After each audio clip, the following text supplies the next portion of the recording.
Conseguindo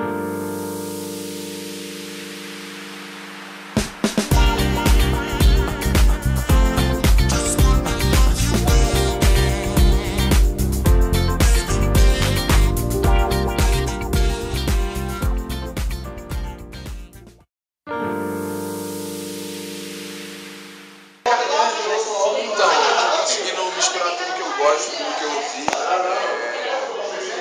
Na verdade, a gente está pretendendo, a gente conversou, eu li que a gente conversou, a gente está pretendendo lançar até o final do ano o disco.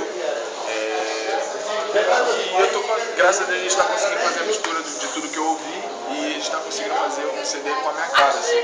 Um som que ele curte e um som que eu curto, que é muito parecido, que a gente gosta. Assim. Então a gente consegue se entender bem e eu acho que o CD vai ficar muito legal. As minhas influências, Criolo, Emicida,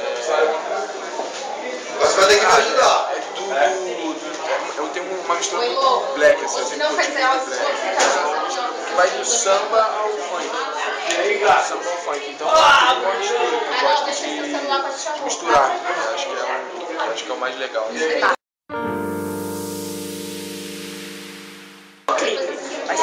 Então, o clipe a gente está fazendo, a gente já fez uma reunião semana passada com o Adolfo, e vai fazer uma reunião vai mandar.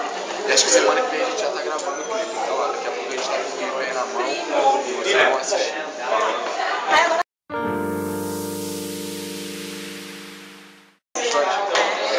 Primeiro eu queria agradecer, né? Simplesmente sou muito grato. Eu acho que sempre assim, da metade do meu trabalho não seria tão divulgado, né? E dizer que eu lembro de cada um que me manda mensagem, cada um não consigo responder a todos, realmente é muita gente. E eu já tentei fazer isso, responder todo mundo, e eu acabo sendo um pouco injusto porque não consigo responder as outras pessoas. Então, vou aproveitar aqui para mandar um beijo para todo mundo, dizer que eu gosto muito, que vocês falem por mim. E se vocês estão juntos, que eu puder fazer também, só isso. Valeu, beijo, 5, 4 e tchau.